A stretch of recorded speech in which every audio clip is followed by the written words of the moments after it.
जब तक कोर्स खत्म नहीं होगा। शानदार तरीके से अपना क्या चल रहा है, इलेक्ट्रोस्टैटिक्स। अपन ने लास्ट टाइम पे क्या पढ़ा था इलेक्ट्रोस्टैटिक्स में? अपन ने कूलम्ब्स लॉ पढ़ा था, उसकी प्रॉपर्टीज पढ़ी थी कि भाई के q one q two by R square दो अपोजिट चार्जेस पे लगता है, सेम नेचर का होता है, इक्वल इन मैग्नीट्यूड होता है, अपोजिट इन डायरेक्शन होता है, इसलिए एक्शन रिएक्शन पेयर कहते हैं। पर अलोंग द लाइन जो नहीं लगता है इसलिए उसको सेंट्रल फोर्सेस कहते हैं। कंजर्वेटिव होता है, दो चार्जेस के बीच का फोर्स तीसरे के होने नहीं होने से कोई फर्क नहीं पड़ता। ये मीडियम पे डाल दो तो भी इस पे फर्क पड़ता है। इतनी बातें अपन कर चुके थे। फिर अपन ने इसके सवाल करना चालू करे, वेक्टर के साथ अपन ने सवाल करे, बेसिक मैथ्स के साथ अपन ने सवाल करे। लास्ट बार में मैंने याद करो तो आपको काइनेमेटिक्स के जो लास्ट सवाल था वो काइनेमेटिक्स के साथ भी मिला के कराया था, यस और नो? उसी कहानी को आगे बढ़ाते हैं, फोर्स की ही कहानी चलने वाली है। आज अपन मैकेनिक्स के बेसिक बेसिक चैप्टरों से उसको मिलाते जाएंगे।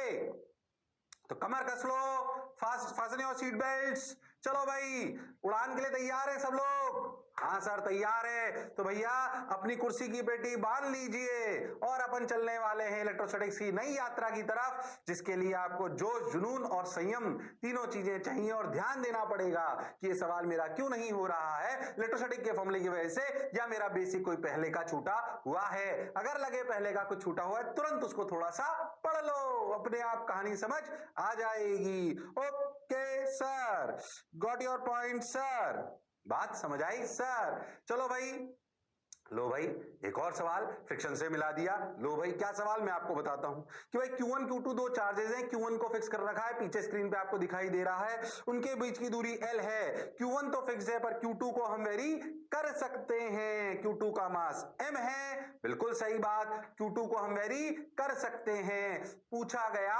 बताओ सच दैट, उसने क्या बोला, then find Q2 such that it just starts to move. बताओ Q2 की क्या वैल्यू हो कि जस्ट स्टार्ट कर दे मूव करना? ओ हो, बोलो Q2 की क्या वैल्यू हो कि जस्ट स्टार्ट कर दे मूव करना? बोलो, अरे सोच लो, कर सकते हो तुम, बहुत बेसिक फ्रिक्शन का सवाल। अरे हाँ की ना? हाँ सर। करो फटाफट, करो फटाफट कि भैया Q1 फिक्स है, Q2 की क्या वैल्यू हो, मास m है, friction coefficient of friction mu है, आप जानते हो फ्रिक्शन होता है म्यू n।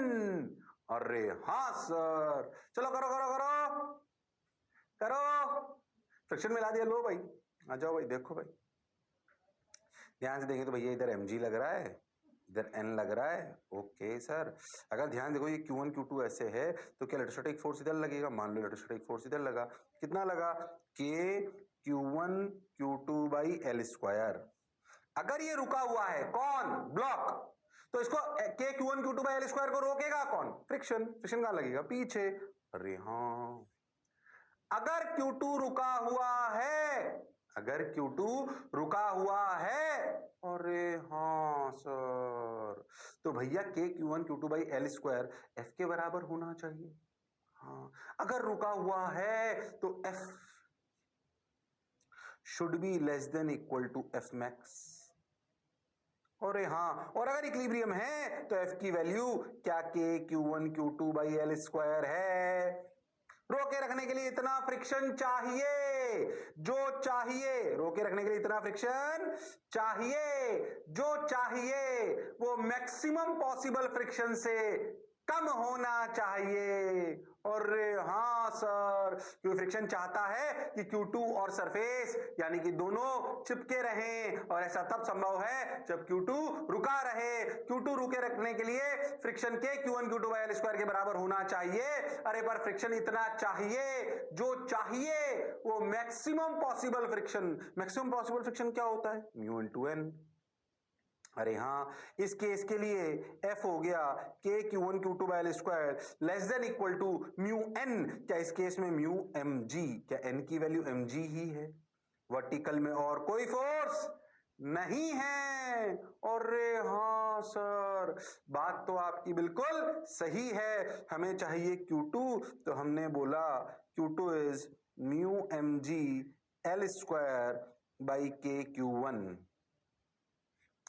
Q2 इससे कम होना चाहिए, Q2 इससे कम होना चाहिए, mu M G L square by K Q1 इससे कम होना चाहिए, मतलब क्या Q2 की मैक्सिमम वैल्यू ये हो सकती है।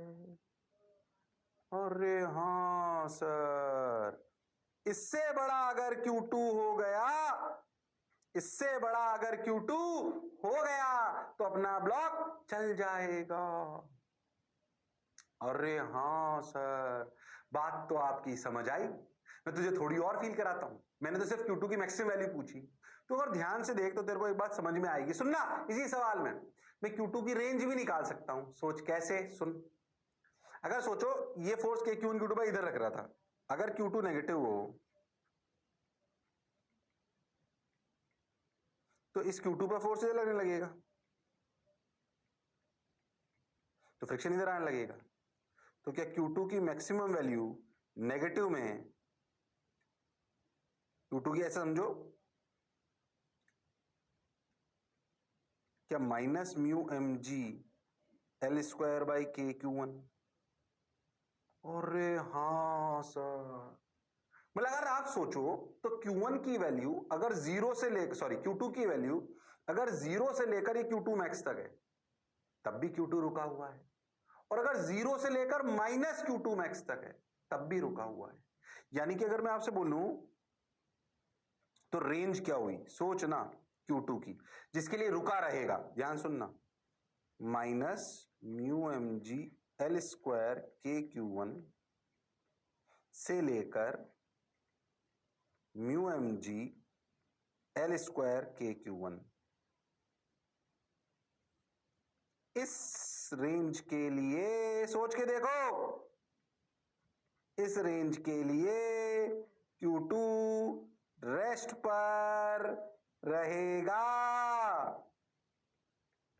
अरे हाँ सर, मान लीजिए वैल्यू आई minus mu M G L square by K Q1, मान लीजिए 2 कूलम, तो माइनस 2 कूलम से लेकर प्लस 2 कूलम तक Q2 कुछ भी हो रेस्ट पे रहेगा, क्योंकि फ्रिक्शन एडजस्ट कर लेगा। फ्रिक्शन तो सेल्फ एडजस्टिंग फोर्स होता है ना। अरे हाँ सर, हालांकि सिर्फ मैं से Q2 की वैल्यू पूछी थी सवाल में, पर मैं तो कह रहा हूं रेंज पूछ ले तब भी क्या हम सवाल कर सकते हैं। अरे हाँ सर, बात तो आपकी सही है सर, बिल्कुल सही। अब इसी सवाल को मेरे को टफ करना हो तो सोचो, मैं इसको इंक्लाइन प्लेन पे रख दूं ऐसे, तो क्या mg sin थीटा एक और जुड़ जाएगा फोर्स, और फ्रिक्शन क्या म्यू mg cos थीटा हो जाएगा।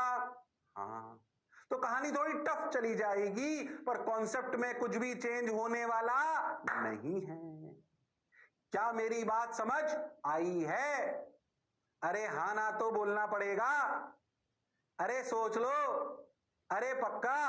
हाँ सर, बात सर आपकी बिल्कुल सही है सर, जोरदार है सर, मजेदार है सर, शान के साथ है सर। आ जाओ तो फिर। गॉट योर पॉइंट सर, बिल्कुल क्रिस्टल क्लियर सर, मजा आ रहा है सर। ठीक भाई, हो गया। इस रेंज के लिए Q2 रेस्ट पर रहेगा। फ्रिक्शन के साथ जोड़ लिया सवाल को। अब आपको ही समझ में आ रहा होगा बहुत सारे सवाल बनाए जा सकते हैं, मैं एक एक वैरायटी ले रहा हूं सभी की लगभग लगभग, और हर एक वैरायटी में आप समझते हो कि अनंत सवाल बन सकते हो, सवालों की कोई कमी नहीं है, आपकी बुद्धि चलनी चाहिए सर, उसी की तो दिक्कत है बस, बाकी क्या टेंशन है भैया, बुद्धि तो चलनी पड़ेगी, नहीं तो कोई मास्टर आपका सिलेक्शन नहीं करा सकता। बुद्धि चलती हो और मेरी बात मानते हो तो पक्का सिलेक्शन होगा, गारंटीड कह रहा हूं इतने वर्षों के अनुभव के साथ। हाँ, मजाक नहीं, ओवर कॉन्फिडेंस नहीं है। हाँ, बोलो क्लियर है क्या? हाँ सर, चलो भाई, पढ़ना तो पड़ेगा, है कि नहीं, मेहनत तो करनी पड़ेगी, पर पढ़ा बिल्कुल अच्छे से रहे, बिल्कुल जोरदार तरीके से। आ जाओ, लो भाई आंसर आ गया, minus mu M G L square K Q1, वो तो हमें समझ आ ही गया था, इसमें कोई शक वाली बात। में ये एक दो सवाल और आ रहे हैं, ये इंटीग्रेशन बेस्ड है, पर ये स्टैंडर्ड फॉर्मेट है, ये इलेक्ट्रिक फील्ड में भी पढ़े जा सकते हैं, यहाँ भी पढ़े जा सकते हैं, मैं यहाँ पढ़ा रहा हूँ, इसलिए इनको समझने का प्रयास करें जैसे, और गलतियां समझे, इसमें क्या नहीं कर सकते वो समझें। मान लीजिए अब चार्ज जो अभी तक आप ले रहे थे, चार्ज जो अभी तक आप ले रहे थे वो भाई साहब चार्ज पॉइंट चार्ज था, तो आपने फोर्स लिखा के Q1 Q2 by R square, बिल्कुल सही बात, आपने क्या लिखा के Q1 Q2 by R square. अब जो हमने चार्ज लिया वो एक तो पॉइंट चार्ज है ये प्लस वाला, पर जो रॉड है, रॉड पर याद करो अगर आपने कभी पढ़ा हो, रॉड का जो वेरिएशन है चार्ज का वो लिया गया, रॉड पे चार्ज बिखरा हुआ है ऐसे टिक टिक टिक टिक टिक टिक टिक टिक टिक टिक टिक टिक टिक टिक टिक टिक टिक टिक टिक, इस रॉड की वजह से ये जो चार्ज है इस चार्ज पर फोर्स बताना है, अरे हाँ, अच्छा, ये चार्ज दिया गया लेमडा कूलम पर मीटर, मतलब अगर मैं इस रॉड की L 1 मीटर की लेंथ ले लूं तो उस पर लेमडा कूलम चार्ज है ना, लीनियर चार्ज डेंसिटी बोलते हैं इसको। ऐसे याद करो तो कभी अगर आपने सेंटर ऑफ मास और अगर आपने मोमेंट ऑफ इनर्शिया पढ़ा हो तो लेमडा, सिग्मा, रो डिफाइन करते हैं। लेमडा डिफाइन करते हैं लीनियर डिस्ट्रीब्यूशन के लिए, सिग्मा डिफाइन करते हैं एरिया के डिस्ट्रीब्यूशन के लिए, रो डिफाइन करते हैं वॉल्यूम के डिस्ट्रीब्यूशन के लिए। अभी लेमडा की बात करते हैं तो लीनियर चार्ज डेंसिटी, वहां मास लेते थे, यहां चार्ज आ गया। ठीक भाई, वो बात समझ आ गई। अब पहली बात, अगर हमसे पूछा गया इस रॉड द्वारा इस चार्ज पर क्या फोर्स लगाया जाएगा, सर हमने तो फॉर्मूला पढ़ा है Q1Q2/r²। ओके, हमने तो फॉर्मूला पढ़ा है Q1Q2/r²। अब हमें लगा अच्छा किसी बच्चे ने क्या सोचा, ध्यान से समझे। मैं सवाल करा रहा हूं, ध्यान समझना, अगले 2 सवाल मैं ही कराऊंगा, उनको फील करने का प्रयास करें, क्योंकि ये डिस्ट्रीब्यूटेड चार्ज सिस्टम के सवाल हैं तो इलेक्ट्रिक फील्ड में ही पढ़े जा सकते हैं, यहां भी पढ़े जा सकते हैं। अच्छा, बहुत बढ़िया सर, अब क्या करें, देखो ध्यान से। अगर आप बहुत ध्यान से देखो तो आपको बात समझ में आएगी। अगर आप मैं ऐसे बोलूं कि इस पर टोटल चार्ज क्यू कितना है, तो आप बोल दोगे सर लेमडा इंटू एल। बिल्कुल सही, टोटल चार्ज कितना है, लेमडा इंटू एल। अब किसी ने सोचा अच्छा क्यों ना मैं इसमें सेंटर ऑफ चार्ज ले लूं, ये क्यू लेमडा एल। ओहो, तो इसकी सेंटर ऑफ चार्ज की यहां से दूरी कितनी हो गई, ओहो हो L/2 प्लस ए। ओहो, तो इस पे फोर्स क्या हो गया, ये चार्ज जो भी आपको क्यू यू दे रखा है, तो मान लेते हैं कि लेमडा एल Q/L/2 प्लस ए का होल स्क्वायर। और हाँ सर, आपने क्या करा, सेंटर ऑफ चार्ज।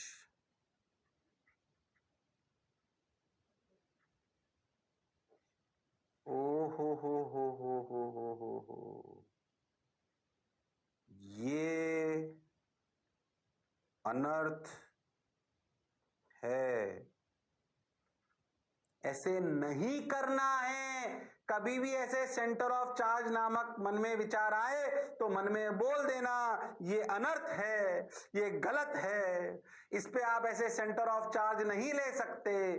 क्यों, क्योंकि फॉर्मूला K/Q1Q2/r² है। थोड़ी फील कराने का प्रयास करता हूं, यहां पर जो चार्ज होगा इसके सिमेट्रिक और यहां पर जो चार्ज होगा, इन दोनों की दूरी यहां से अलग अलग होगी और वो 1/r² से चेंज हो रही है, तो लीनियर वेरिएशन नहीं है वो कि आप सेंटर ऑफ चार्ज ले लो M1x1 बराबर M2x2, क्योंकि फोर्स 1/r² के प्रोपोर्शनल है। इसलिए ये अगर मन में ऐसा कोई विचार आता है कभी भी तो ये अनर्थ है।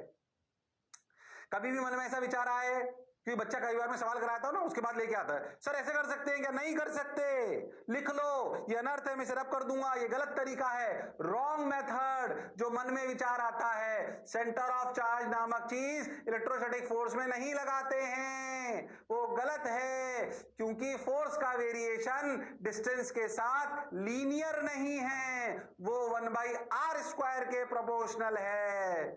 अरे हाँ सर, बात तो आपकी बिल्कुल सही है, जोरदार है, मजेदार है, बोलो क्लियर है क्या। तो ये गलत है, अगर कभी भी मन में ऐसा विचार आए तो लिख लेना ये गलत है, अन्याय है, अनर्थ है। अरे हाँ सर, बात तो सर आपकी समझ आई, अच्छी भी लगी सर, बढ़िया लग रहा है सर, शानदार सर, जोरदार सर। तो हटा दो इसको इरेज कर देते हैं। लो भाई, अब सही मेथड देखते हैं। जाहिर सी बात है, हमें तो पॉइंट चार्ज के लिए फॉर्मूला आता है K/Q1Q2/r²। बात तो सर आप सही कह रहे हो, हमें तो पॉइंट चार्ज के लिए आता है, तो हम क्या करें, रॉड को तोड़ दें।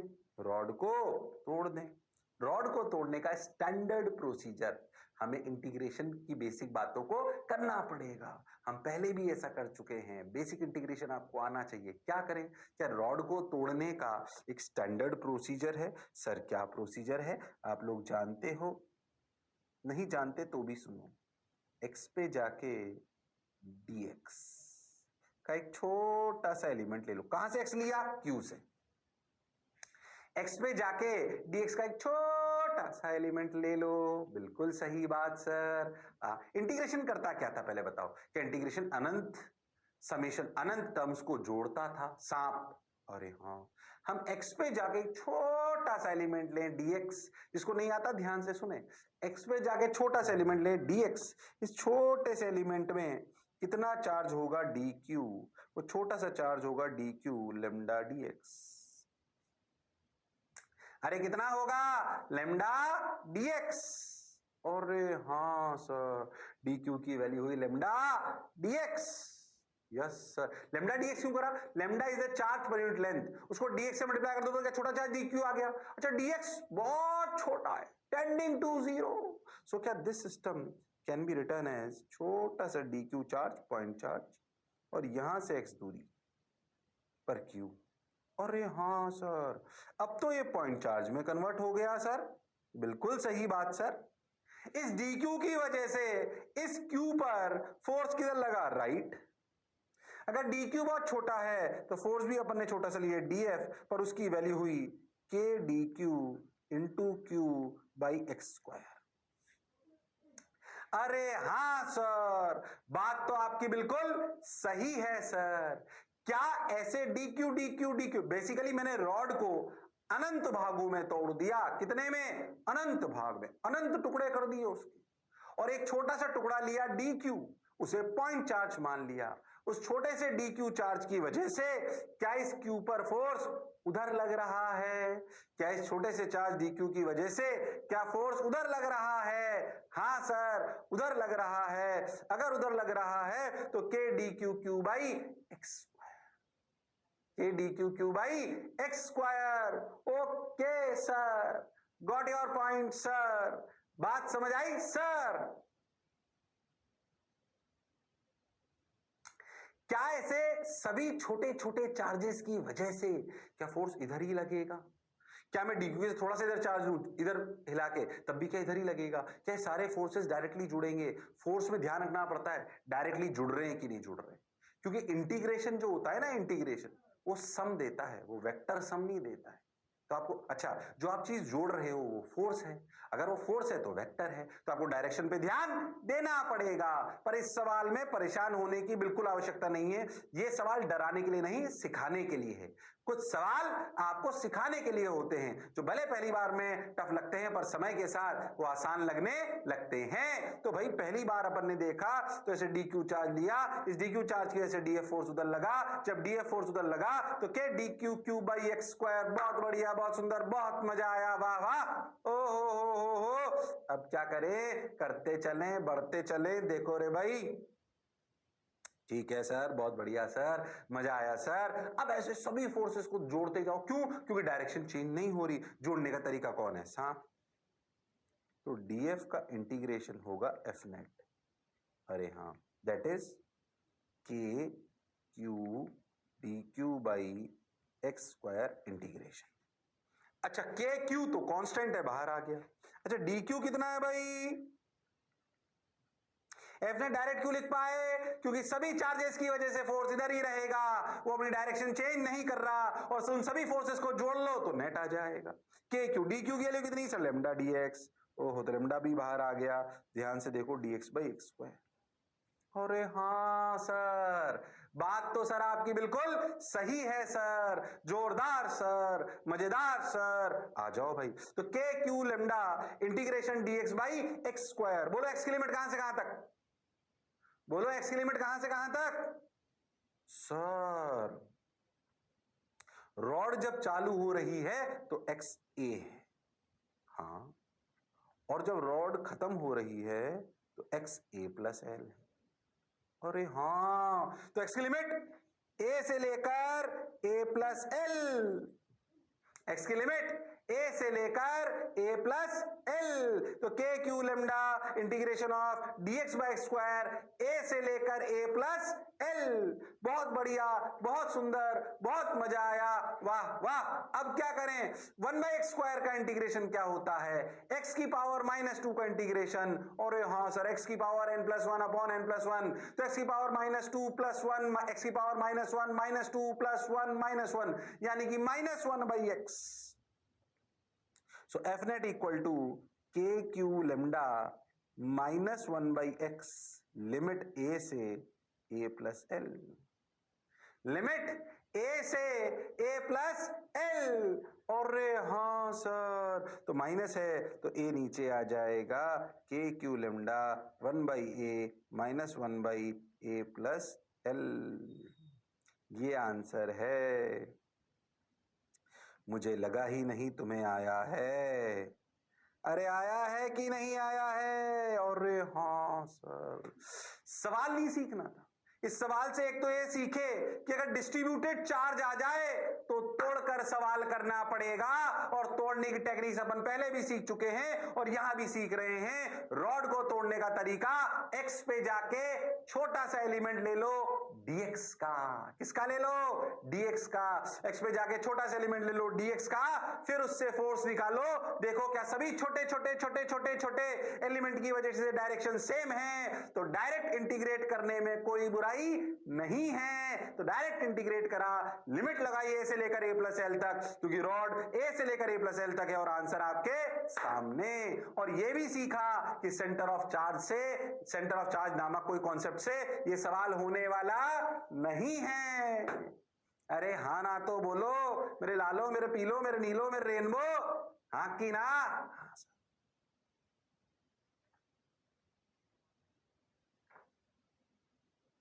बात तो सर आप सही कह रहे हो, जोरदार कह रहे हो, मौज के साथ कह रहे हो। ठीक, हो गया हो गया हो गया हो गया, बहुत बढ़िया, बहुत सुंदर, बहुत मजा आया, वाह वाह। अब क्या करें? आ जाओ भाई। हो गए तो आंसर आ गया क्या? अरे हाँ, जो बनने पड़ा, जो समझा बिल्कुल सही है। अरे वाह, एक और जोरदार सवाल मैं ही कराऊंगा, फिर से डिस्ट्रीब्यूटेड चार्ज। अब की बार रॉड नहीं रिंग, अब की बार रॉड नहीं रिंग। मैं सवाल आपको डायरेक्ट समझाता हूं, आ जाओ। एक रिंग है, उसके सेमी सर्कुलर रिंग, ठीक भाई, सेमी सर्कुलर रिंग है, ध्यान समझो। एक रिंग है सेमी सर्कुलर, ठीक सर, सेमी सर्कुलर रिंग है। रिंग पर भी देखो तो चार्ज तो लीनियरली वेरी कर रहा है। हाँ, इस पे भी चार्ज ले लो, लैम्डा कूलम पर मीटर, ठीक। मतलब अगर ऐसे रिंग की अपन एक लाइन की तरह ना, चार्ज लाइन की तरह चार्ज हो तो लैम्डा, एरिया में बिछा हुआ हो, सोचो रिंग की जगह डिस्क हो तो फिर सिग्मा, और डिस्क की जगह सॉलिड स्फीयर हो तो फिर रो, वो वॉल्यूम, तो लैम्डा कूलम पर मीटर। ऐसे चार्ज बिखरा हुआ है, ठीक भाई। अब चार्ज ऐसे बिखरा हुआ है, पूछा गया इस बिखरे हुए चार्ज की वजह से इस सेंटर वाले क्यू चार्ज पर कितना फोर्स लगेगा। इस बिखरे हुए चार्ज की वजह से इस सेंटर वाले चार्ज पर कितना फोर्स लगेगा, ये आपसे पूछा गया। अब क्या करें, अब क्या करें? करते चलें, बढ़ते चलें। देखो रे भाई, वाह रे भाई, अब क्या करें? कुछ नहीं, सवाल करो, और क्या करोगे? आइए देखते हैं, समझते हैं। अब हमें लगा भाई सेंटर ऑफ चार्ज नामक तो कोई चीज नहीं होती, वरना अपन सेंटर ऑफ मास पे 2r/पाई जो होता है रिंग का, याद है सेंटर ऑफ मास क्या होता है सेमी सर्कुलर रिंग का? 2r/पाई, 2r/पाई। अरे हाँ सर, याद है एक शॉर्ट ट्रिक भी सिखाई थी जिन्होंने मुझसे पढ़ा होगा? अरे हाँ, सिखाई तो थी। उससे नहीं होगा, सेंटर ऑफ चार्ज से कुछ नहीं होता। अब हमें पता लगा भाई ये तो चार्ज तो डिस्ट्रीब्यूटेड है। हाँ, ये दोनों सवाल जोरदार है। चार्ज तो डिस्ट्रीब्यूटेड है, यानी कि अपने को इस चार्ज को छोटे छोटे टुकड़ों में तोड़ना पड़ेगा। रिंग को तोड़ने का स्टैंडर्ड प्रोसीजर होता है क्या? थीटा पे जाके डी थीटा का एक छोटा सा एलिमेंट लीजिए। डी थीटा बहुत छोटा है। इस छोटे से एलिमेंट की लेंथ कितनी हुई? इसकी लेंथ हुई आर डी थीटा। इस छोटे से एलिमेंट में छोटा सा चार्ज डी क्यू कितना हुआ? Lambda into length, that is R D theta. या आर डी थीटा कैसे आया बोलो, समझ में आया? Theta equal to arc upon radius. तो आर्क लेंथ क्या होती है? Angle into radius. एंगल कितना? डी थीटा, तो आर डी थीटा। तो चार्ज कितना हुआ? छोटा सा, डी क्यू बहुत छोटा है D theta, D theta tending to 0। आपने ऐसा समझो स्टैंडर्ड प्रोसीजर है रिंग को तोड़ने का। ऐसा समझो आपने जो पाई एंगल की रिंग थी, इसके आपने अनंत छोटे छोटे एंगल में टुकड़े कर दिए, अनंत। उसका एक टुकड़ा है डी थीटा, जो कि थीटा एंगल पे लिया गया है। अगर आप इस सवाल को ऐसे सोचो थोड़ा सा, तो आपको समझ में आएगा इस जगह पर डी क्यू क्यू है, और यहां से आर दूरी पर डी क्यू है, जिसको अपन ने पॉइंट चार्ज मान लिया। अरे क्या मान लिया? पॉइंट चार्ज मान सकते हो। क्यों? क्योंकि डी थीटा बहुत छोटा है, डी थीटा बहुत छोटा है तो आर डी थीटा बहुत छोटा है, तो इसे पॉइंट चार्ज मान लेने में कोई बुराई नहीं है। ऐसे ही point point point point point point point point point point point point point charge अनंत अपन ने मान लिए। उन सभी अनंत चार्जेस की वजह से हम Q वाले चार्ज पर फोर्स निकालेंगे और उसको जोड़ लेंगे, पर फोर्स वेक्टर है इसलिए ध्यान भी देना पड़ेगा। ओके सर, ये यहां तक तो समझ आ रहा है सर, ठीक सर। अब सोचो इस DQ की वजह से इस Q पर फोर्स इधर लग रहा है, बिल्कुल सर छोटा सा ही होगा DF फोर्स। DF की वैल्यू कितनी देखो, K Q DQ by R square. क्या ये बात समझ आई? हाँ सर, बिल्कुल आई सर। अच्छा भी लगा सर, बढ़िया भी लगा सर, कोई बुराई नहीं है सर। ओके, अब ध्यान दें कैसे DF DF DF DF DF DF DF DF DF DF आप जो फोर्सेस हैं उन्हें जोड़ लोगे तो बात बन जाएगी। पर थोड़ा सा लफड़ा, फिर कह रहा हूं ये खाली सवाल नहीं इलेक्ट्रोस्टैटिक्स के, फिजिक्स का बेस बना रहा हूं। इन सवालों में जो जो सिखा रहा हूं वो आपको फील आनी चाहिए। Okay sir, got your point sir, बात समझ आई सर? ठीक भाई, आ जाओ भाई। अब देख, इस DQ की वजह से थीटा एंगल पर DF आया KQ DQ by R square. हमें अच्छा भी लगा, बढ़िया भी लगा, शानदार भी लगा, जोरदार लगा। अब क्या करें? अब क्या करें? देखो भाई, देखो भाई, ओके, इस DQ को अगर मैं चेंज करूं, इस DQ को यहां की बजाय यहां लूं सपोज, तो सोचो, ध्यान से देखो तो फोर्स तो उतना ही रहेगा, मैग्नीट्यूड। सोच, अगर मैं इस DQ को यहां की बजाय यहां लूं, एंगल चेंज कर लूं थीटा, तो सोच फोर्स तो उतना ही रहेगा। देख, हाँ, पर सोच डायरेक्शन चेंज हो जाएगी। अरे हाँ, मतलब इसमें तो ध्यान से देखो तो DQ की पोजीशन चेंज करने पर सारा डायरेक्शन चेंज हो रही है। और जब हम इंटीग्रेशन करके जोड़ते हैं तो 2 + 2 4 देता है, पर हम जो जोड़ रहे हैं वो तो वेक्टर है। जब भी ऐसा लगे कि एलिमेंट, ये जो आर डी थीटा एलिमेंट है, एलिमेंट चेंज करने पर डायरेक्शन चेंज हो रही है, तो फिर आपको तोड़कर जोड़ना चाहिए। तोड़कर जोड़ना मतलब ऐसे, DF के 2 कंपोनेंट करो, इधर DF cos थीटा और इधर DF sin थीटा। इधर DF cos थीटा, इधर DF sin थीटा। अरे हाँ सर, इधर DF cos थीटा, इधर DF sin थीटा। सबने बोला ठीक, मैंने भी बोला ठीक। ओहो, अब सोचो कि DF cos थीटा इसका हॉरिजॉन्टल कंपोनेंट कहलाएगा। ऐसे जितने भी फोर्सेज आए उन सबके DF cos theta, DF cos theta, DF cos theta, DF cos theta जोड़ता जाऊं तो क्या वो F हॉरिजॉन्टल कहला जाएगा, और जो DF sin थीटा होगा वो F वर्टिकल कहला जाएगा। तो मैं क्यों ना ऐसा करूं, क्या मैं ऐसा बोल सकता हूं, F horizontal is under integration of DF cos theta, और क्या F vertical is integration of DF sin theta. अरे हाँ, और अगर आप ऐसे सोचो तो क्या F नेट शायद कुछ ऐसा होगा, √of FH square plus FV square. इसमें तो इतने की जरूरत नहीं पड़ेगी, बट फिर भी सोचो। अरे हाँ सर, हमने बेसिकली वेक्टर के 2 कंपोनेंट कर लिए, हॉरिजॉन्टल हॉरिजॉन्टल अलग अलग जोड़ लो, वर्टिकल वर्टिकल अलग अलग जोड़ लो, फिर नेट निकाल लेंगे।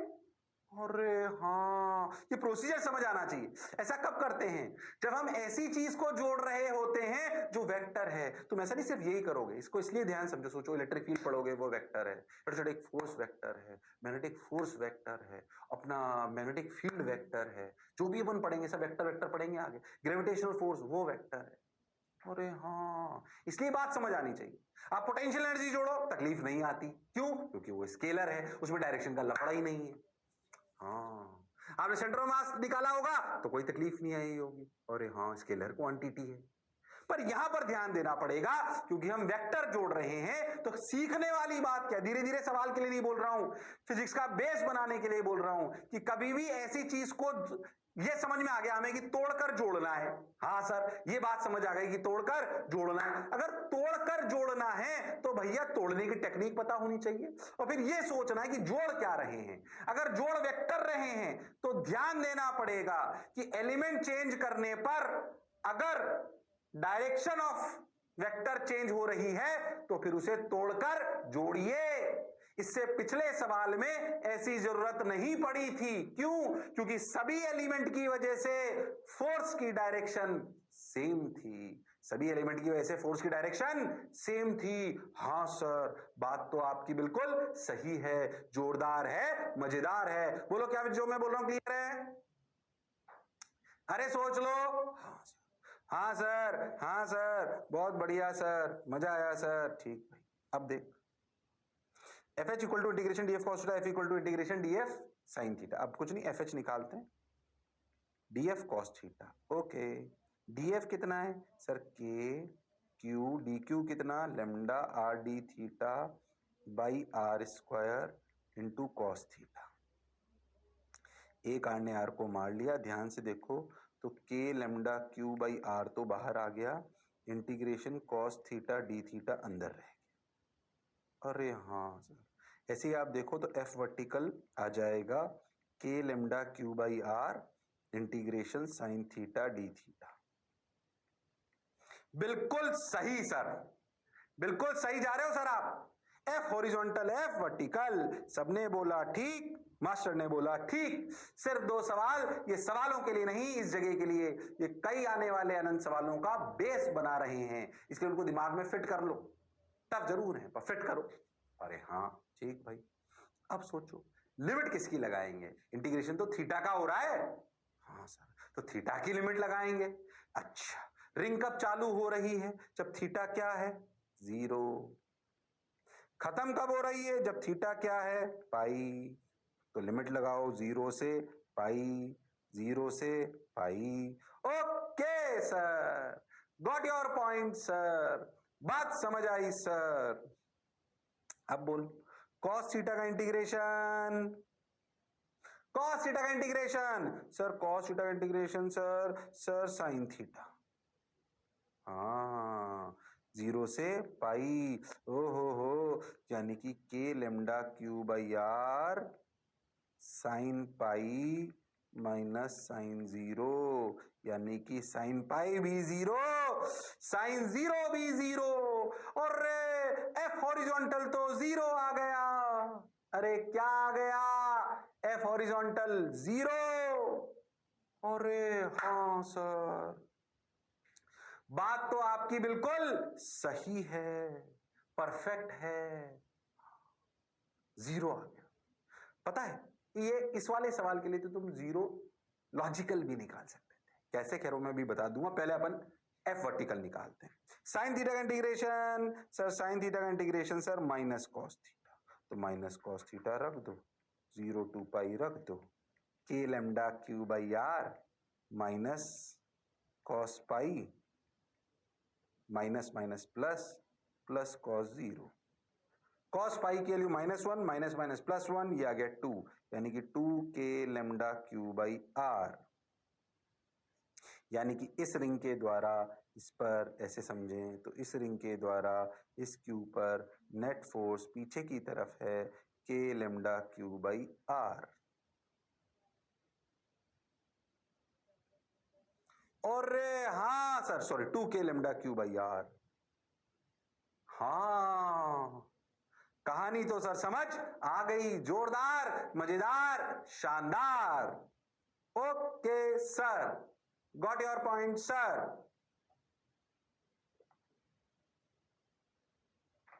बात समझ आई सर? अब क्या कर रहे हैं सर?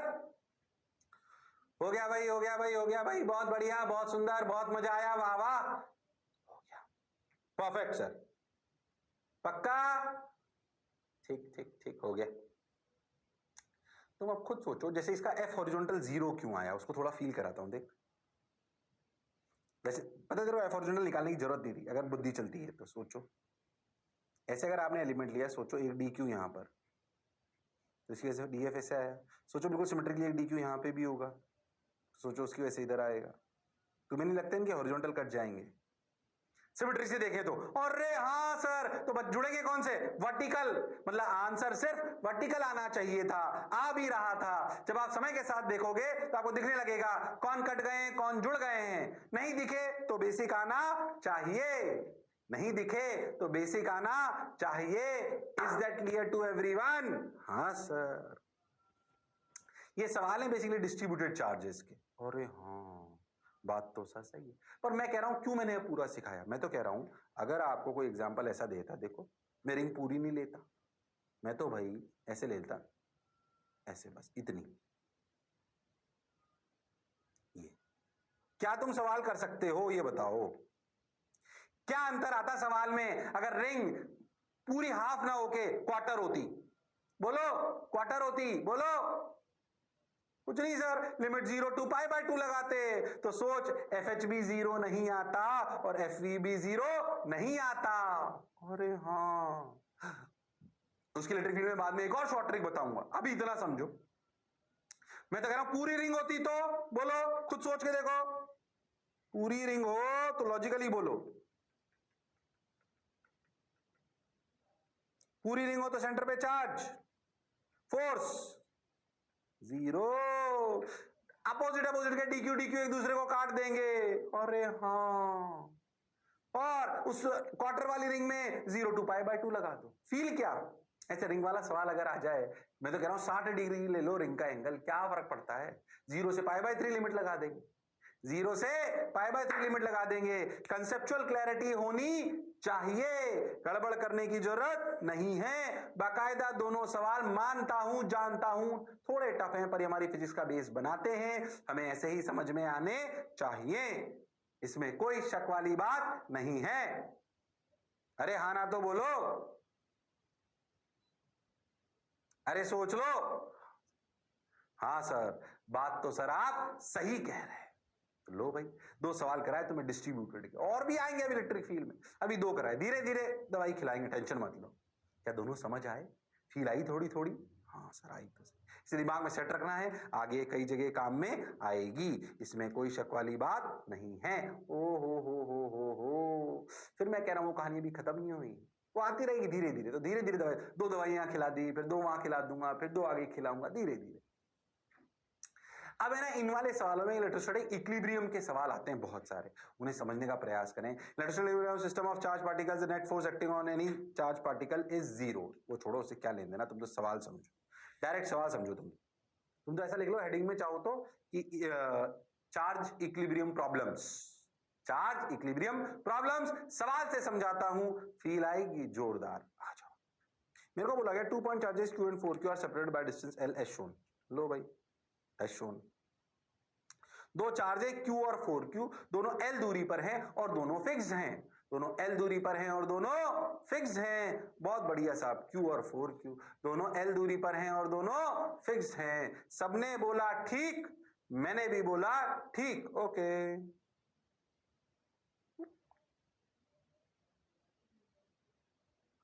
बात बिल्कुल सही है, जोरदार है, मजेदार है, शानदार है। Okay sir, got your point sir. तो Q और 4Q यहां आ गया, अच्छा लगा, बहुत बढ़िया। अब क्या करें?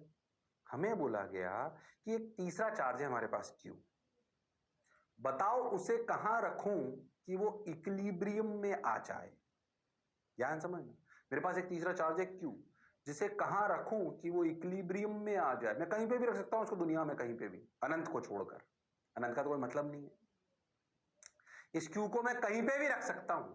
बताओ इसको कहां रखूं, इस बड़े चार्ज Q को, कि वो इक्विलिब्रियम में हो, मतलब उस पर Q की वजह से और 4Q की वजह से जो फोर्सेस हों वो नेट 0 हो जाए।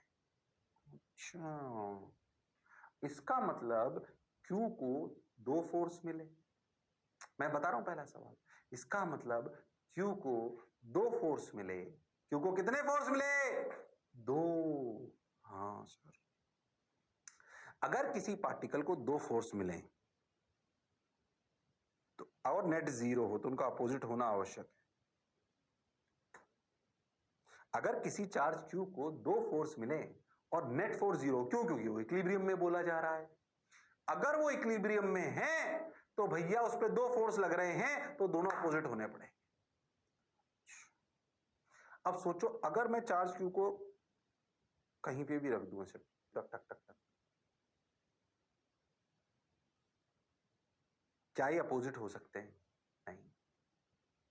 ध्यान दो कि चार्ज क्यू पर फोर्सेस अपोजिट तभी हो सकते हैं, ठीक है, इफ, मैंने क्या बोला ध्यान सुनना, if F net on Q equal to 0 implies two opposite forces, implies Q should be on line joining two charges। इस बात को समझो पहले, Q जो चार्ज है वो इन दोनों को ज्वाइन करने वाली लाइन पे होना चाहिए, क्योंकि अगर ऐसा नहीं होगा तो फोर्सेस अलाउ पर अपोजिट हो ही नहीं सकते, चाहे आप कुछ भी कर लो। अरे हाँ सर, अगर ऐसा नहीं है तो इनका अपोजिट होना संभव नहीं, हो ही नहीं सकता, कहीं पे भी रख लो दुनिया में और कहीं पे भी अपोजिट नहीं हो सकते, इसी लाइन पे रखने पड़ेंगे। अरे हाँ सर, ये बात तो समझ में आ गई। हाँ, अब ये बात समझ आ गई। अब इस लाइन पर 3 हिस्से कर, एक ये, एक ये, एक ये, अनंत से इधर तक, ये 1, ये 2, ये 3।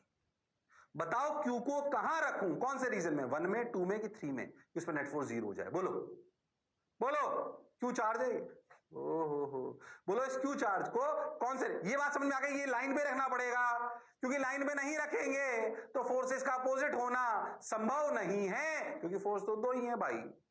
हाँ, बात तो सर आपकी बिल्कुल सही है सर, जोरदार है सर।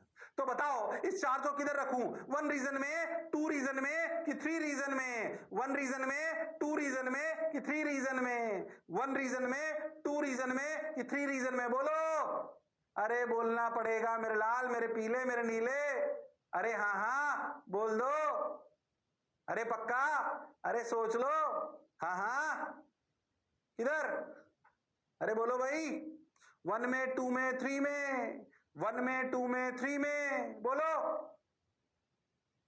सर। ध्यान से देखते हैं, मिलके करते हैं, आओ। अगर आप अपना चार्ज यहां रखो, सोचो क्यू, तो इस क्यू की वजह से, जो पहला वाला क्यू, उसकी वजह से फोर्स इधर लगेगा, हाँ, और 4 क्यू की वजह से भी इधर लगेगा, तो ये तो फोर्सेस जुड़ जाएंगे, जुड़ेंगे तो कैसे नेट फोर्स 0 आ सकता है? फर्स्ट रीजन तो पॉसिबल नहीं है, फर्स्ट रीजन में इक्विलिब्रियम नहीं आ सकता। थर्ड देख, थर्ड में 4Q इधर, इधर, फिर नहीं आ सकता, दोनों फोर्सेस जुड़ जाएंगे। अरे हाँ सर, बीच में, हाँ देखते हैं, बीच में क्या इस Q की वजह से, इस Q की वजह से इधर, और इसकी वजह से इधर, यस पॉसिबल। सही बताऊं तो सिर्फ एक पोजीशन आएगी बीच में, बीच में मतलब कहां पे आएगी वो निकाल लेंगे, पर पहले समझो पूरे अनंत दुनिया में से सिर्फ वो जो लाइन ज्वाइन कर रही है ना, उस पे ही 0 हो सकता है, और उसमें भी एक ही पोजीशन आएगी, देखो बीच वाले रीजन में, साइडों में नहीं आ सकती। क्यों, आपको क्लियर है? अब मैथ्स कर लेंगे। अच्छा सोचो, मैं तो कह रहा हूं क्यू की जगह माइनस क्यू होता, क्यू की जगह माइनस क्यू होता तो भी कोई फर्क नहीं पड़ता। सोच क्यों?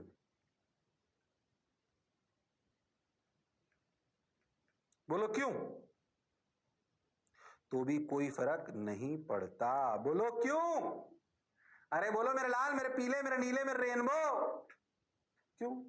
अरे यार यहां अगर माइनस क्यू होता तो दोनों फोर्स इधर हो जाते हैं, यहां माइनस क्यू होता तो दोनों फोर्स इधर हो जाते, पॉसिबल तो यहां भी नहीं था, और यहां माइनस क्यू होता तो इधर और इधर फिर इधर आते।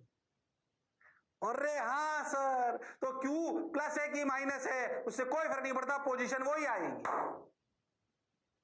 अच्छा, पूरी दुनिया में भैया एक ही जगह आई, और ये भी पता पड़ गया लॉजिकली कि बीच में आएगी, बीच में एग्जैक्ट कहां आएगी, उसके लिए मैथ्स कर लेते हैं, इन फोर्सेस को इक्वेट कर लेते हैं, इन फोर्सेस को इक्वेट कर लेते हैं। पहले बताओ क्या कहानी समझ आई है या नहीं आई है? भाई साहब 3 सवाल कराऊंगा अलग अलग वेराइटी के, और हर एक वेराइटी पे खूब सवाल बन सकते हैं, मतलब चाहे तो अपन पूरे लेक्चर एक दो इस पे निकाल सकते हैं। मैं 3 सवाल कराऊंगा, तीनों अलग अलग वैरायटी के, बोलो क्लियर। फिर एक और इसमें एसएचएम जुड़ जाएगा चौथी वैरायटी पे। खैर अभी पहले 3 तो समझो, पर मैं कह रहा हूं तीनों अलग अलग वैरायटी के होंगे और हर एक वैरायटी में कितने भी सवाल बन सकते हैं, उसमें क्या है, बात समझ आनी चाहिए।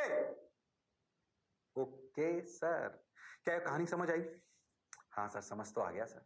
ठीक, तो अब देखो, अब मैथ्स कर लेते हैं। आ जाओ, चार्ज क्यू को रखो x दूरी पर, एक से दूरी मान लो x, तो दूसरे से कितनी बची मैं पूरा आपको करके बताता हूँ। इससे कितनी बच गई l माइनस एक्स। बिल्कुल सही बात बोल रहे हो सर। अब सोचो इस 4q की वजह से इस पे फोर्स इधर लगा, बोलो कितना लगा, k q 4q by l minus X का होल स्क्वायर। अरे हाँ, और इस q की वजह से इधर फोर्स लगा कितना, k q q by X square. अगर इक्विलिब्रियम है तो ये फोर्सेस बराबर होने चाहिए, तो के क्यू 4q बाई उधर वाला, हाँ ठीक है, 4k by l minus X का whole square equal to k by X square. k ने k को मार दिया, ओहो हो, तो 4x square equal to l minus X का होल स्क्वायर, दोनों तरफ l रूट ले लो तो 2x equal to l minus X. अरे हाँ, तो x की वैल्यू आई l/3। x की वैल्यू कितनी आई, l/3। जो पढ़ा जो समझा बिल्कुल सही है।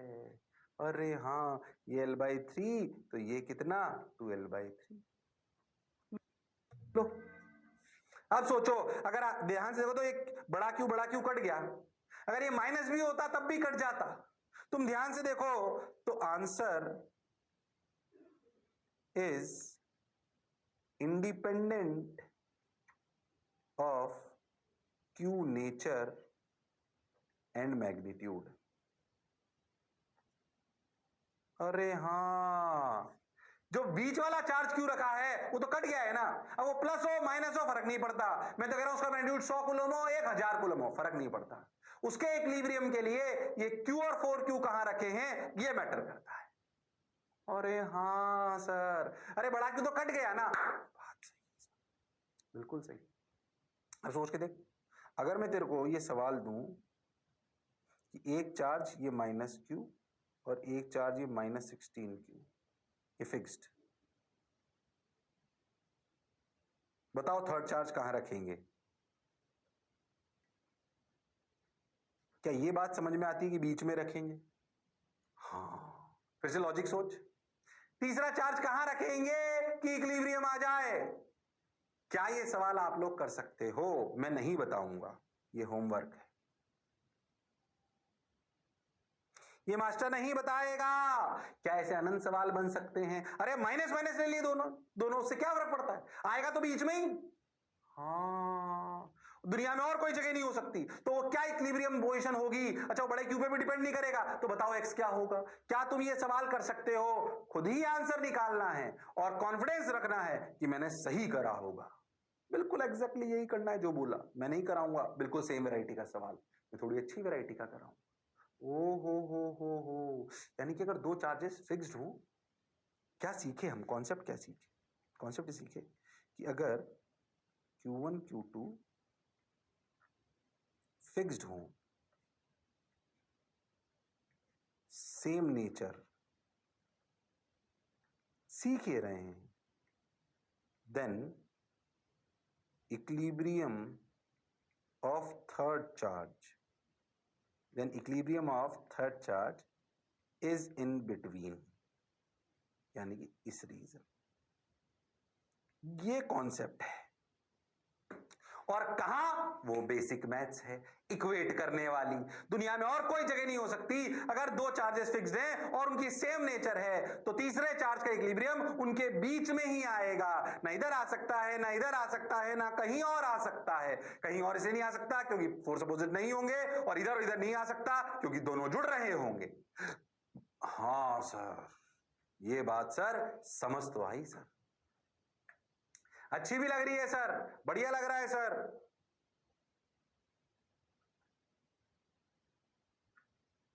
जोरदार सर। हाँ सर, सही है sir, K Q 4QL minus X का होल स्क्वायर के क्यू बाई एक्स स्क्वायर। अच्छा लगा, बढ़िया लगा, शानदार लगा, जोरदार लगा। अब क्या करें, अब क्या करें, करते चलें, बढ़ते चलें। देखो रे भाई, वाह रे भाई, हाँ बोलो क्लियर, अरे गारंटीड, हाँ सर, बिल्कुल क्लियर। ये बात समझ आई।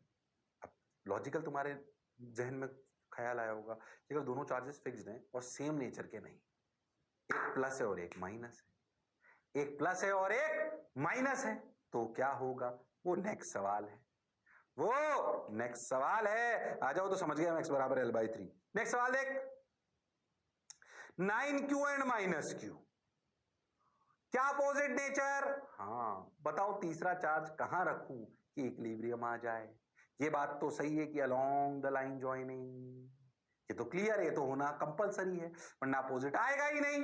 अब बोलो, तीन रीजन है, कहां कहां आंसर आ सकता है, फर्स्ट, सेकेंड, थर्ड, बोलो।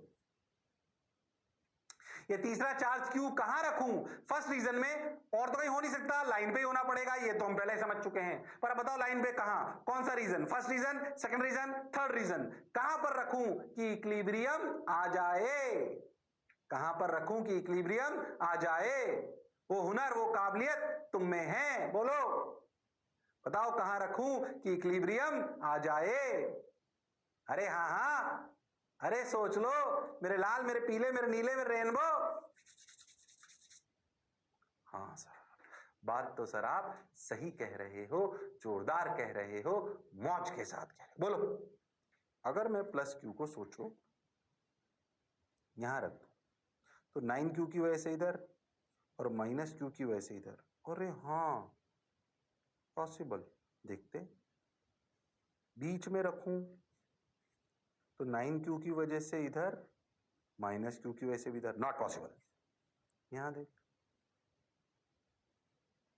माइनस क्यू की वजह से इधर, 9Q की वजह से इधर, अरे हाँ, क्या फर्स्ट और थर्ड दो आंसर आते हुए नजर आ रहे हैं।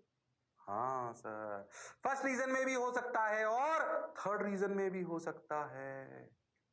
अरे हाँ सर, ओ हो, देखो एक काम करते, इधर सॉल्व करके देख, देखो इधर, देखो देखो देखो देखो, इधर वाला है फर्स्ट रीजन था ना, फर्स्ट। अब देख, मैं बता रहा हूं, ध्यान देना, मान लेते हैं कि 9Q से दूरी x है, तो 9Q द्वारा जो फोर्स लगा वो कितना लगा, KQ 9Q, कंफ्यूज मत हो ना, KQ 9Q, ध्यान से देखना, KQ 9Q by X square. अच्छा, माइनस क्यू से कितनी दूरी, जो फोर्स इधर लगेगा राइट हैंड साइड में, KQ बाई L+x का होल स्क्वायर। हाँ, अब ध्यान दो, ये नहीं पॉसिबल है, क्यों, ध्यान दे, सॉल्व करेगा तो x इमेजिनरी आने लगेगा, क्यों, ध्यान से देख, KQ 9Q, न्यूमरेटर बड़ा, देख KQ से, अरे हाँ, एक्स स्क्वायर डिनोमिनेटर छोटा, अरे हाँ, देयरफॉर पक्का KQ 9Q by X square is greater than KQ by L+x का होल स्क्वायर, इसलिए ये नहीं पॉसिबल है। लगता है पॉसिबल है, ये यही तो ट्रिक है, लगता है ये पॉसिबल है पर ये पॉसिबल नहीं है, पर ये पॉसिबल नहीं है। अरे हाँ सर, बात तो आपकी सही है, ये लगता है पॉसिबल। कई बच्चों ने दो आंसर सोच लिए होंगे पर दोनों एक ही आंसर आएगा, अभी भी देखना, ये पॉसिबल ही नहीं है। ऐसा लगता है कि वो हो रहा है पर वो हो नहीं रहा भैया। एक टर्म, अरे 9q जो बड़ा मैग्नीट्यूड वाला है उसके पास अगर आपने चार्ज रख दिया तो उसका फोर्स तो बड़ा ही होगा। जो छोटे मैग्नीट्यूड का फोर्स चार्ज है वो दूर है तो उसका फोर्स तो और कम हो जाएगा। तो बड़ा डायरेक्शन अपोजिट आ रही है, एग्रीड। अरे पर बराबर नहीं हो सकता, मैथ्स ने फंसा दिया। अरे हाँ, थर्ड पोजीशन पे देखते हैं क्या यहां पॉसिबल है। ओ हो ये एक्स, ओके। तो माइनस क्यू की वजह से कितना, के Q Q, okay, by X square, इधर से एक्स मानते हैं आप, ठीक है, इक्वल टू के 9q Q by L plus X का होल स्क्वायर। हाँ ये पॉसिबल है क्योंकि इसमें एक का डिनोमिनेटर बड़ा तो एक का छोटा, एक का न्यूमरेटर बड़ा तो एक का छोटा, ये पॉसिबल है क्योंकि माइनस क्यू छोटा वाला पास में है और बड़ा वाला दूर में है तो फोर्स बराबर हो सकता है। लो भाई, के क्यू ने मार दिया एल प्लस एक्स का whole square equal to 9x square, root लो L plus X equal to 3x, X की वैल्यू आई L/2। और हाँ सर, इस सवाल में लगता है ऐसा कि एक आंसर पॉसिबल है पर आंसर कौन सा पॉसिबल है, सॉरी दो आंसर पॉसिबल है पर है कितना, एक है कितना, एक ही आंसर आया है बस, दूसरा आंसर आएगा ही नहीं। अरे बोलो भाई, अरे सोच लो। बात तो सर आपकी सही है सर, बढ़िया लग रही है सर, जोरदार सर। अब पता है इससे सीखे क्या, आंसर तो x बराबर L/2 आ गया, फिर से वो प्लस क्यू हो माइनस क्यू हो कोई फर्क नहीं पड़ता, plus Q minus Q any magnitude कोई फर्क नहीं पड़ता, वो तो क्लियर है। अब सीखे क्या हम, लर्निंग क्या है, लर्निंग, हर सवाल एक लर्निंग देता है। वो लर्निंग क्या है, लर्निंग ये है कि अगर एक प्लस हो एक माइनस हो, अरे हाँ, और मान लो कि Q1 बड़ा हो Q2 से, तो इक्विलिब्रियम क्या सीखे, कॉन्सेप्ट क्या है, फॉर डिफरेंट नेचर चार्ज, ध्यान देना logically, for different nature charge equilibrium उस साइड आएगा, बीच में तो नहीं आएगा, उस साइड आएगा जिस चार्ज का मैग्नीट्यूड, जिस चार्ज का मैग्नीट्यूड छोटा है, लॉजिकली सोच। और रे हाँ सर, इसमें माइनस क्यू के पास में आया, बोलो क्यों, क्योंकि उसका मैग्नीट्यूड छोटा है तभी इक्विलिब्रियम आ सकता है। तो क्या सीखे भैया, सेम नेचर तो बीच में, अपोजिट नेचर तो साइड में। कौन सी साइड, छोटे वाले के पास। अरे कौन सी साइड, छोटे वाले के पास। क्या मेरी बात क्लियर है, हाँ सर, ये लर्निंग है।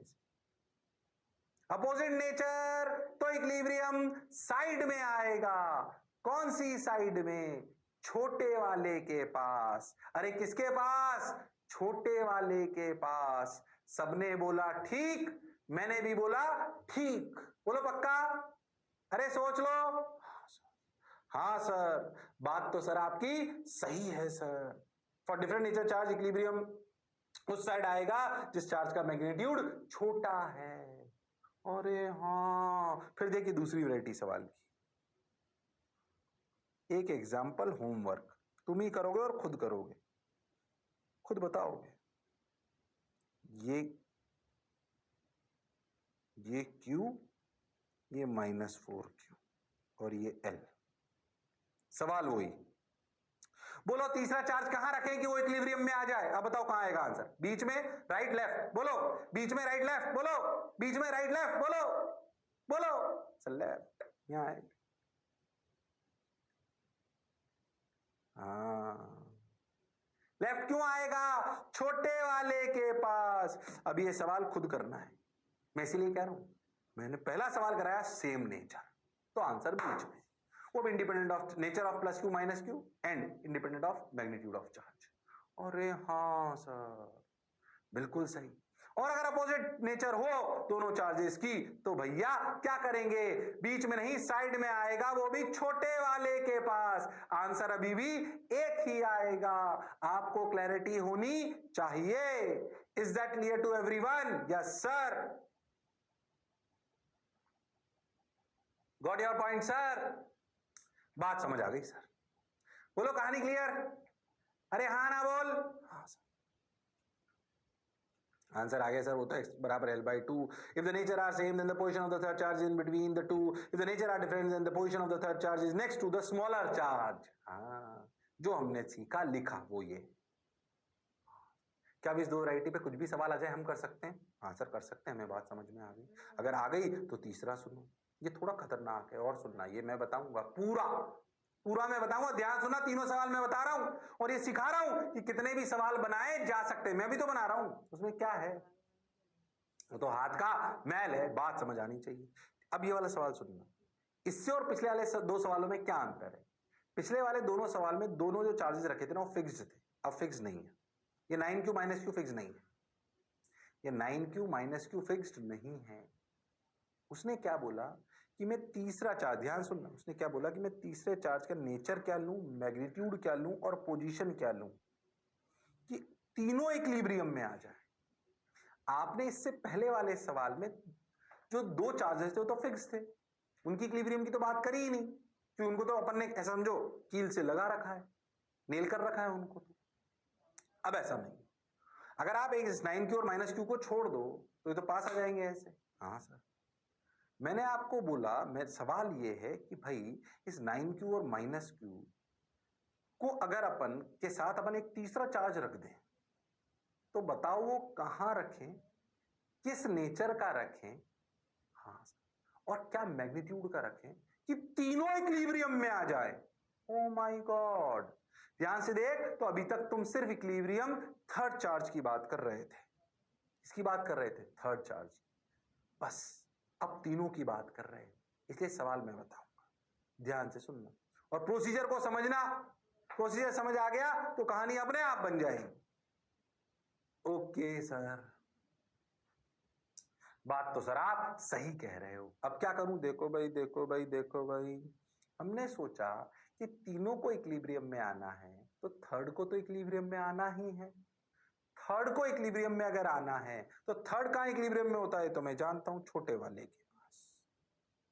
अभी मुझे नहीं पता कि ये प्लस क्यू है कि माइनस क्यू है, मुझे नहीं पता, पर यह पता है कि इसको थर्ड को इक्विलिब्रियम होने के लिए तो यहीं आना पड़ेगा एक्स दूरी पर, छोटे वाले के पास, वरना बाकी दोनों को तो छोड़ो वो इक्विलिब्रियम में नहीं आएगा। तो थर्ड का इक्विलिब्रियम निकालना हम जानते हैं, कोई एक्स दूरी पर उसे कुछ भी क्यू मान लो तो लिखा गया K Q Q by X square, ये भी अपन ने करा K Q 9q by L plus X का होल स्क्वायर, ये के क्यू क्यू कट गया तो 9x equal to L plus X, अपन कर चुके हैं इसको अभी, तो x sorry 3x equal to L plus X, तो x की वैल्यू कितनी आई L/2, तो L/2।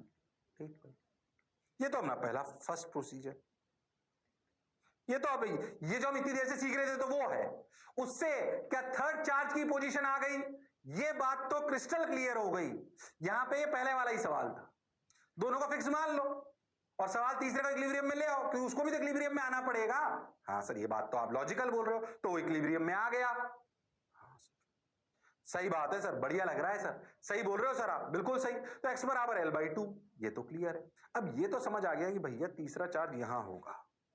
अब सुन, मान लो कि वो प्लस होगा, सोचो अगर वो प्लस है, मान लेते नेचर जज करने के लिए, अगर वो प्लस है या वो माइनस है तो वो तो इक्विलिब्रियम में है, पर अगर वो प्लस है तो माइनस क्यू को देखो, माइनस क्यू पर इस प्लस क्यू की वजह से फोर्स लगेगा इधर और 9q की वजह से लगेगा इधर। अरे हाँ सर, क्या ये पॉसिबल है? हाँ, अब सोच, अगर मैं q को माइनस क्यू लूं तो सोच, माइनस क्यू पर फोर्स लगेगा इधर और माइनस क्यू पर 9q की वजह से लगेगा इधर, मतलब ये पॉसिबल नहीं, नॉट पॉसिबल।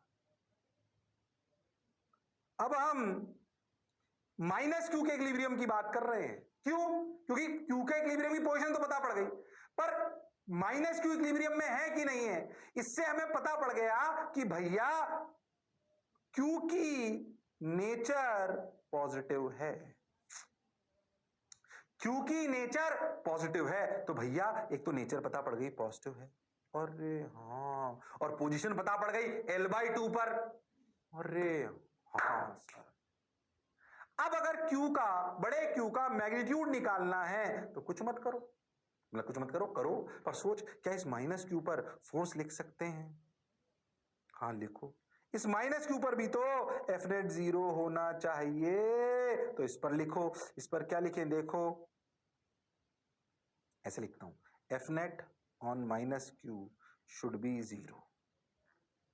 अरे हाँ, तो देखो क्या लिखा, देखो माइनस क्यू की बड़े प्लस क्यू से कितनी दूरी है, वो इधर राइट में लगेगा फोर्स, मैंने एरो पहले ही बना रखे। अरे हाँ, तो के क्यू क्यू, तुम ऐसे कंफ्यूज मत हो ना कि सर आपने माइनस क्यू नहीं लिखा यहाँ पे क्यू को, भाई अपन ने एरो मान लिया है राइट में, तो फिर माइनस मान के तो एरो लिया था। अरे हाँ, तो K Q Q by L/2 का होल स्क्वायर, अरे हाँ, और 9Q की वजह से के Q 9Q by L square.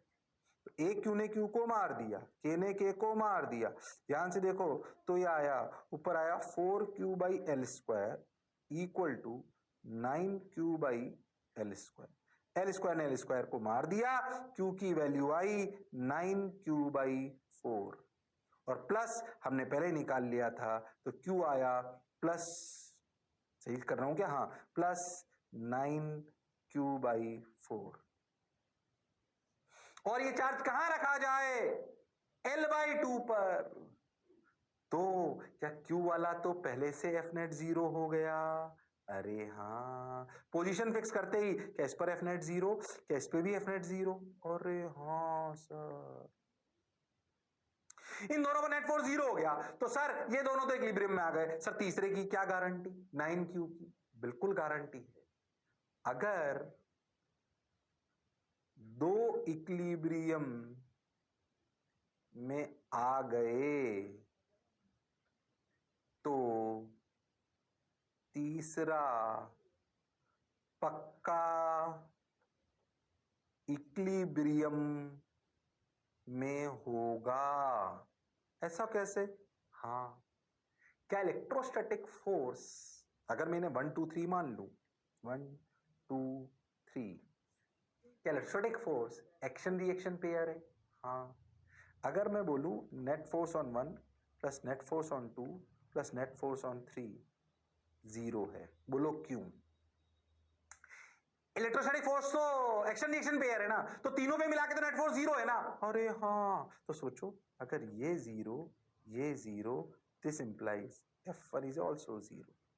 चाहे तो सॉल्व करके देख ले, वैसे सॉल्व करने की जरूरत नहीं है। थर्ड चार्ज को इक्विलिब्रियम पे लाओ तो पोजीशन आ जाएगी, और किसी भी दूसरे पर एक पर इक्विलिब्रियम लाओ तो नेचर और मैग्नीट्यूड आ जाएगा। अरे यस और नो, अरे हाँ सर, ये सवाल टफ है, पर इसका भी एक और नहीं कराऊंगा, इसलिए अच्छे से समझो। ये तीसरी वैरायटी है, अरे है कि नहीं है, कौन सी वैरायटी है, तीसरी वैरायटी।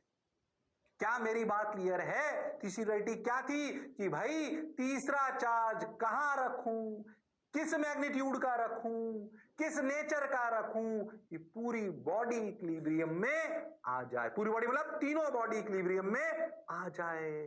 तो पहले थर्ड चार्ज की पोजीशन से, थर्ड चार्ज की इक्विलिब्रियम से पोजीशन निकाल लो, जो पहले दो सवाल थे, फिर उसकी नेचर बुद्धि से सोचो, किसी भी एक पर प्लस लेकर देखो, क्या कोई भी दूसरा जो पार्टिकल है उस पर इक्विलिब्रियम, एक ही साइड तो फोर्स नहीं आ रहा, उससे नेचर आ जाएगी, और फिर उसी चार्ज पर नेट फोर्स बराबर कर दो तो Q का मैग्नीट्यूड आ जाएगा। और अगर इन दोनों पर नेट फोर्स 0 हो गया तो तीसरे पर अपने आप हो जाएगा, क्योंकि तीनों पर कुल मिलाकर नेट फोर्स 0 है, तीनों पर कुल मिलाकर नेट फोर्स 0 है। अरे यस और नो, हाँ सर, बात तो आपकी बिल्कुल सही है, हाँ सही लग रहा है सर, अच्छा लग रहा है सर, जोरदार सर। तो सोच, तीनों वैरायटी कराई, क्या इन तीनों पे खूब सवाल हो सकते हैं, एक एक मैंने बना के दे दिया, इस पे भी बना सकता हूं चाहो तो, ऐसी कौन सी खास बात है। लो एक एग्जाम्पल घर के लिए ले लो एक एग्जाम्पल घर के लिए खुद करना है, ये लो मैं ले लेता हूं, देखो भाई Q 4Q, मैंने पहला सवाल लिया था सेम नेचर का ले लो, तो बताओ तीसरा चार्ज कहां रखेंगे, इक्विलिब्रियम में है, find Q nature magnitude position such that all are in equilibrium। बताओ तीसरा चार्ज कहां रखेंगे सर, बीच में, हाँ सर, और किस नेचर का रखेंगे, किस मैग्नीट्यूड का रखेंगे, खुद निकालना है, ये होमवर्क है, किसी से नहीं पूछना है। सोच, क्या मैं ऐसे बहुत सारे सवाल बना सकता हूं, कौन सा रट रखा है, ये तो स्लाइड्स में आता है इसलिए फिर भी तुम्हें ऐसा लगता है, बाकी रट के थोड़ी जाते हैं हम कोई, आपको क्लैरिटी होती है किसके बाद क्या आना चाहिए। सो एक कंसेप्चुअल बेस है, ये क्या है, कंसेप्चुअल बेस। अरे हाँ सर, अब अगले टर्न पर अपन इसी को आगे बढ़ाएंगे, थोड़ा सा बेसिक SHMF बराबर माइनस की एक्स कैसे निकालते हैं, पढ़ के आना, हल्का सा बता रहा हूं, F बराबर माइनस की एक्स कैसे निकालते हैं, थोड़ा थोड़ा सा अगले टर्न के लिए क्या पढ़ के आना, बहुत बेसिक बेसिक सुनना, जैसे SHM स्टेबल अनस्टेबल इक्विलिब्रियम वर्पर एनर्जी में पढ़ाया था, वो थोड़ा सा पढ़ के आना, बहुत बेसिक। हाँ, F बराबर माइनस की एक्स SHM का टाइम पीरियड कैसे निकालते हैं, वो बेसिक सा पढ़ के आना। हाँ, वर्टिकल सर्कुलर मोशन में √5GR निकालते हैं, हाँ वो थोड़ा सा पढ़ के आना, ये थोड़ा थोड़ा थोड़ा थोड़ा मिलाएंगे तब जाके बात बन जाएगी।